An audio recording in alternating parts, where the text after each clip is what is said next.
Berikutnya kita lihat bagaimana kalau misalkan kita ingin efek dari filter yang kita berikan hanya ada di area tertentu dari foto. Nah, untuk itu kita bisa menggunakan fitur brush yang ada di Nik Collection. Jadi contohnya pada foto ini saya ingin fotonya semuanya jadi hitam putih kecuali misalkan bunga yang warna merah yang ada di depan ini. Untuk itu saya bisa apply filter untuk hitam putihnya. Di sini namanya Silver FX Pro. Kemudian pada contohnya di sini saya menggunakan setting default aja. Kemudian setelah kita setting semua untuk hitam putihnya, berikutnya kita tinggal klik yang brush di bawah sini. Jadi begitu kita klik brush, yang terjadi adalah Nik Collection akan apply filter ini seperti biasa, kemudian dia akan kembali ke Photoshop. Jadi begitu kita klik brush, dia akan kembali ke Photoshop dan secara otomatis selective toolnya akan terbuka di menu tools. Di sini kita ada pilihan untuk paint, fill, erase, dan clear. Jadi kita bisa pilih yang paint. Kemudian secara otomatis Photoshop akan memilih menu brush dengan warna putih dan kita bisa melakukan brush secara normal di Photoshop untuk kita tentukan area mana dari foto ini yang terpengaruh oleh filter yang tadi kita pilih, karena kita tadi pilih filter Silver FX Pro untuk menjadikan fotonya hitam putih, maka yang kita paint ini akan sesuai dengan filter tadi, yaitu filter hitam putih. Jadi kita bisa brush seperti ini, kemudian ada pilihan untuk erase, itu untuk mengembalikan lagi ke awal. Untuk fill nanti akan terisi semua dengan warna filternya, kemudian clear akan kembali ke posisi yang awal. Jadi apa yang terjadi sebenarnya adalah Photoshop atau Nik Collection secara otomatis memberikan layer masking di layer hasil apply dari filter tadi. Jadi sebenarnya cara kerjanya seperti itu. Nah, nanti kalau misalkan sudah tinggal apply. Google Nik Collection juga bekerja dengan baik untuk layer yang berupa smart object ya. Contohnya pada foto ini saya memiliki satu layer yang berupa smart object, yaitu layer sky ini.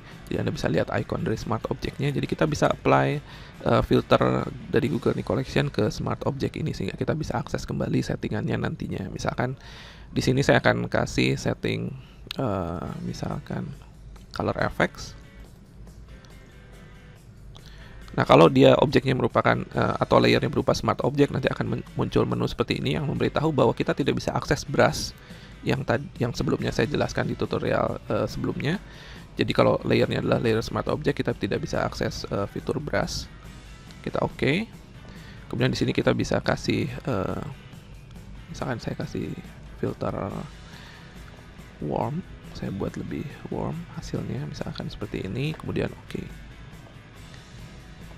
Maka nanti filter tersebut akan di-apply ke layer smart object tadi seperti biasanya, seperti ini.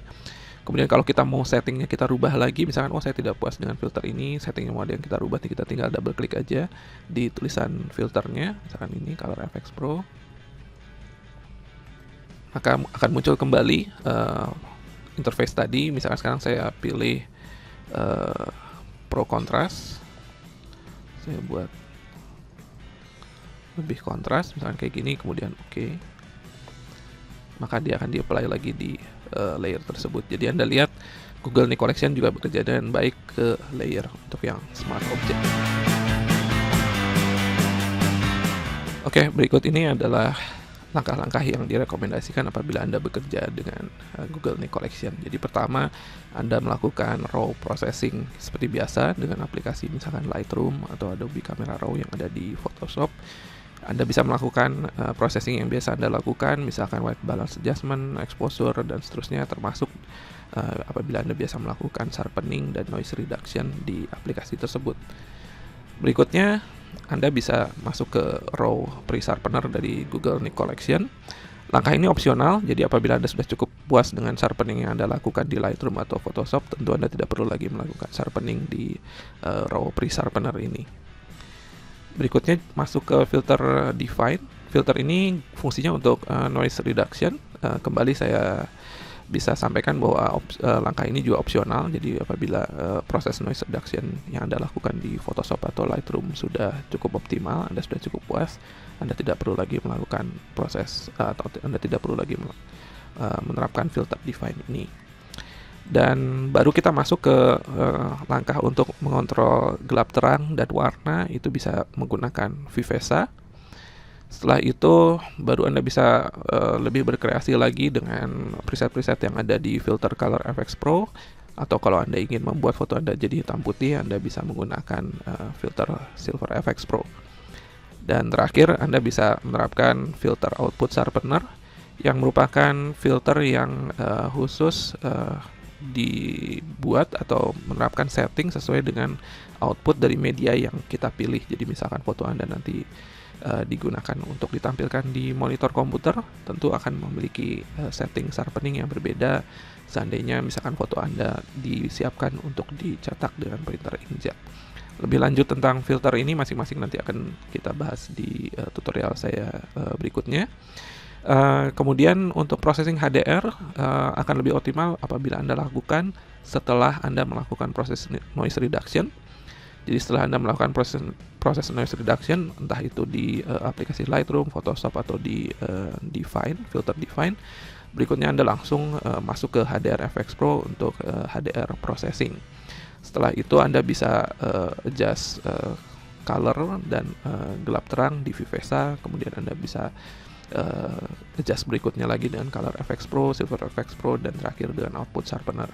Atau Anda bisa juga langsung ke Color FX Pro, Silver FX Pro, atau langsung ke Output Sharpener-nya.